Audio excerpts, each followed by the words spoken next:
Number 1. Personal association, therefore, is highly involved with your personal bank of symbols, and it operates in the dream states precisely as in waking life, but with greater freedom, and drawing from the future, in your terms, as well as from the past.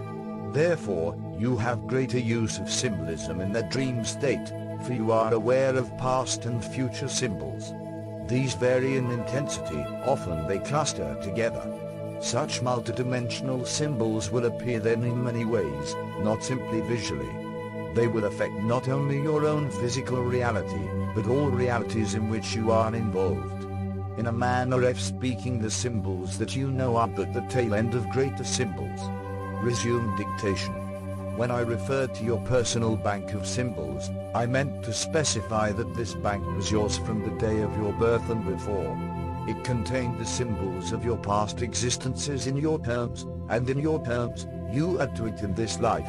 This bank of symbols must be activated, however. For example, you have visual images when you are born, internal visual images, symbols that are activated the moment you open your eyes for the first time. These serve you as learning mechanisms. You keep trying to utilize your eyes properly until exterior images conform with the inner patterns. This is extremely important and not understood by your scientists. The eye-opening activates the inner mechanism. If there is something wrong physically with the eyes, if they are blind for example, then that particular mechanism is not activated at that time. The personality may have chosen to be born blind for his own reasons. If those reasons change, or if inner psychic developments occur, then the physical eyes will be healed and the inner mechanism activated. There are endless varieties of behavior along these lines. The inner banks of symbols, however, operate as a drawing account, latent unless you take advantage of them. You think before you learn language, as I mentioned earlier in this book, but you already have at your psychic fingertips past experiences from other lifetimes to guide you. Those who are born into the same nationality, say twice consecutively, learn to speak much quicker the second time around. Some infants will think in the language of a past life before the new language is learned. All of this has to do with the use of symbols. Sound is itself a symbol. You understand that from a given point of silence, sound begins and grows louder. What you do not understand is that from that given point of silence, which is your point of non-perception, sounds also begin that grow deeper and deeper into silence, yet still have meaning and as much variety as the sounds that you know, and these are also symbols. The thought unspoken has a sound that you do not hear, but that is very audible at another level of reality and perception. Trees as they stand are a sound that, again, you do not perceive. In your dreams, and particularly beyond those dreams that you recall, are areas of consciousness in which these sounds are automatically perceived and translated into visual images. They operate as a sort of shorthand. Given certain sounds, you could recreate your universe as you know it unconsciously, and any one multidimensional symbol can contain all the reality that you know. Physically, smell, sight, and sound are combined together to give you your main sense data and compose your physical senses. At other levels, however, these are separated. Odors therefore have a visual reality, and, as you know, visual data can also be perceived in terms of other sense perceptions. The symbols can come together or fly apart, can be perceived separately or as a unity. As each event has its own symbol for you, so you have your characteristic way of combining these. These symbols can be translated and perceived in many terms, as a series of notes for example, as a combination of senses, as a series of images. At various stages of consciousness you will perceive the symbols in different terms. The multidimensional symbol in its entirety, then, has a reality in other states of consciousness, but also at other levels of reality entirely. You operate as if your thoughts were secret, though you should know by now that they are not. Not only are your thoughts apparent through telepathic communications, for example, but without your conscious awareness they also form what you may call pseudo-images, beneath, the range of physical matter as you normally perceive it in some cases, or above this same range. It is, therefore, as if your thoughts appear within other realities as objects, alive and vital in themselves, growing into other systems as flowers or trees grow up seemingly from nothing within physical reality.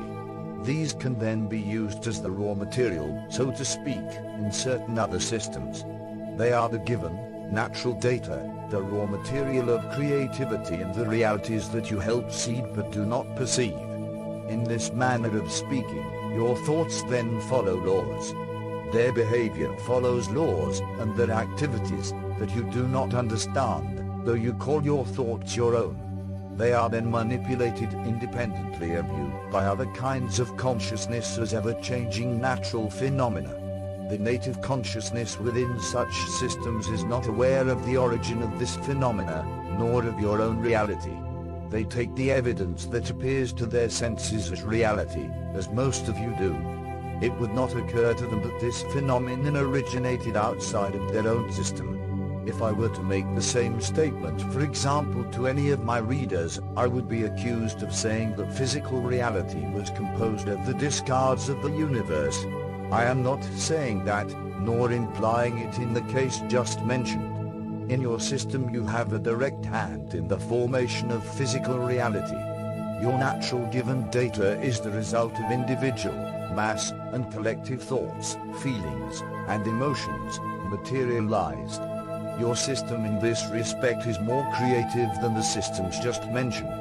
On the other hand, within these other systems there is a strong innovative group consciousness developing, in which identity is retained but greater interplay allowed between individuals, a large creative interchange of symbol pools, a drawing upon mental and psychic symbols with greater facility. Because of this, these individuals recognize more clearly the connection between creative images and given sense data. They purposely alter and change their given sense data, and experiment with it. All of this involves a working with symbols in a most intimate manner.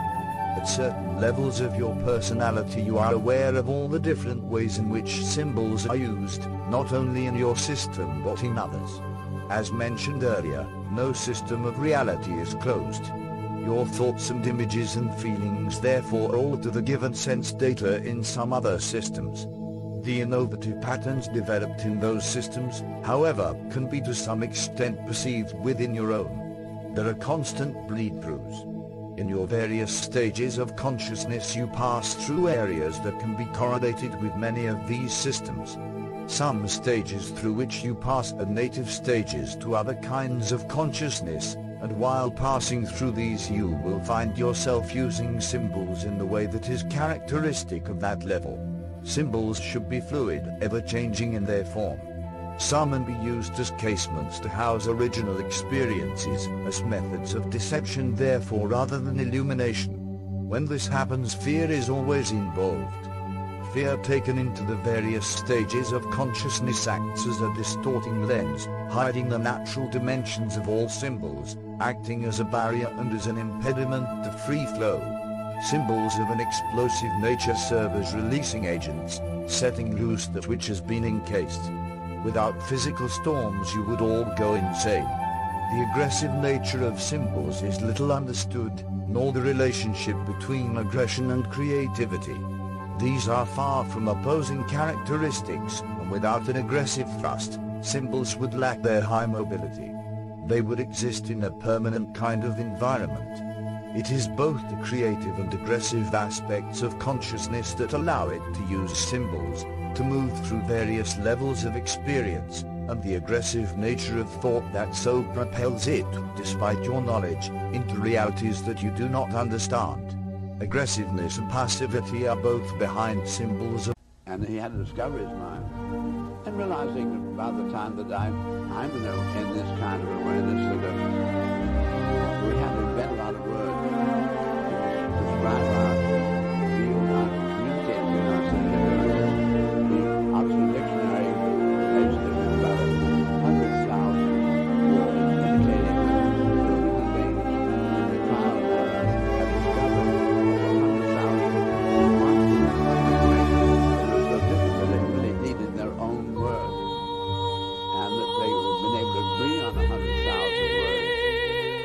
difficult it is for human beings to come to an agreement that the 300,000 words again seemed to be an incredible victory. But I felt then that here I was coming into a picture of man on board of our planet after millions of years, having a beautiful vocabulary so you and I can communicate these experiences, and out of those experiences we can discover principles, and we're here to employ those principles. Quite clearly, in the universe where we have importing and exporting, all the stars are exporting energy, doing it all enormous ways. However, we also discover, as of this century, that apparently no energy is either created or lost, so therefore the universe is eternally regenerative. It's only at a minimum perpetual motion, invention, and rather such an extraordinary invention with all the permitted 92 chemical elements, behaviors, and all the different frequencies, so creating, all in the transforming that can go on, and always going on, and yet it has such an integrity that nothing gets lost.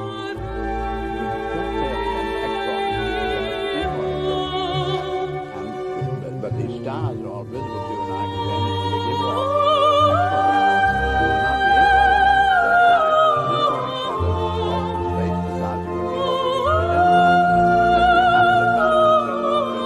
But it takes so many minutes or get there and coming back. We're not really able to do it alone. In our own planet, we discover the place where the energy are being collected, the sun radiation being found by the vegetations and the algae, and converted by photosynthesis to beautiful orderly molecular structure, making hydrocarbons out of disordered species. Therefore, this is quite clearly the place where the biologicals are taking the energies, sorting them out, turning them into orderly structure, and dying ever more deeply to call the fossil fuels. And we have, amongst all the biologicals, only the vegetation do the impound the sun radiation. The mammals, such you and I, have to then eat the vegetables or the algae or one of the fish that have grown from one of the other animals, and so I find then that we have the human beings amongst all the biologicals has the most extraordinary sorting capability, which is that of the mind, which in principle then can do that. So I'd say, if you invent a very complex machine such as the Boeing 747, you have to have a whole lot of instruments. Those instruments are telling you about all the stresses, strains, heats, and relative pressures, and then you once in a while discover something on those information that says, in fact, the lack of information says the pilot's got to take over from automatic, and only by virtue of his access to the principle of the universe could he possibly save the ship. I say then, in designing a much more complex thing, which would be the eternally regenerative universe, you would have to have some local sensing mechanisms that are able then to take very sensitive readings and then to solve problems by virtue of that access to the principle of the universe. Apparently, human beings have then what one might call a local and universe monitoring function of the problem solving. And I say, what is common to all lives in all history? Problems, problems, problems. We're here for that. And when we play games such as baseball, you knock something out and it's disorderly. Then how do you convert it to order as quick as possible in the first place, wherever you throw it? So that our game on our planet is this problem solving. So anyway, our point was that I found myself an outsider, and because I was an outsider, then I tended to look at the total information rather than the strong. So I realized that we might be crossing this threshold where instead of just it had to be you or me in a battle of power and might, see who's going to live and who's going to die. It might be that the principle would make it possible to make everybody successful. The latter, the former... But yet we didn't know about those principles earlier. The former being on the idea of scarcity, that there was a condition of scarcity and that we would be coming to a moment of a realization of a surplus capability that had been introduced through our metaphysical, intellectual If we really use the resources in an intelligent way, always in principle and not just for me. If then instead of hoarding for me, for my survival, we really looked into the synergy, which is the principle operating between systems I spoke about, that the mind and mind alone can discover, where we discover these are behaviors of whole systems unpredicted by the behaviors of the past, like the gravity of the moon and Earth. So I said, I can see that only if we really begin to operate together and employ those principles could we really possibly make man a success, and I began to look into that matter.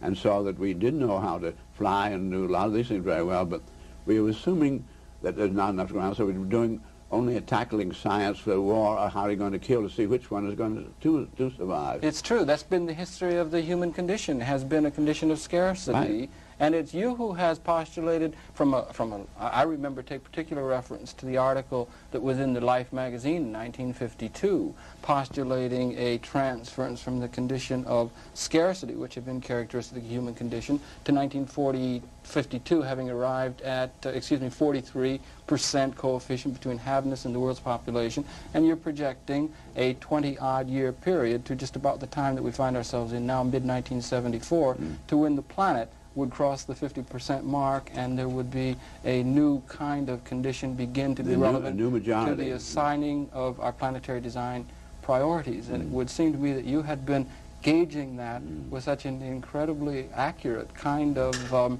ability that was, in a sense, quite unique. I don't think there are too many people now who have a fundamental sense that we may be on the dawn of a new capability to realize surplus as the basic underlying assumption for assigning design. Out to you where I saw that I saw a man knew exactly what that airplane weighed and what he was getting out of it. He knew just what the ship of the sea weighed. But he doesn't think about buildings in terms of weight. He thinks of them sort of as fortresses. Yes. The bigger and heavier and higher, the more secure. I saw then, because he was putting his science only on the airplane and so forth as a weapon, did he do that. But he assumed that man wasn't going to be successful, so there's no use in spending our wealth on the people because they're going to be flop anyway. Malthusian so kind of. I saw that if we really turned it on what I call livingry, I needed a term like weaponry, livingry, then what you mean environment controls, shells, the apparatus inside to clean us and prepare food and conserve and handle the energies. I then went into that, and that brought about the discovery of the geodesic domes and so forth. And he had to discover his mind. And realizing about the time that I'm in this kind of awareness that we have now over 100,000 around the world. Yes. And I now really know that I can give you, for instance, 30 buildings for one, for a given snow load, hurricane loading, earthquake loading, for a given clear span. I can give you. And he had to discover his mind. And realizing about the time that I'm in this kind of awareness that we have to invent a lot of words.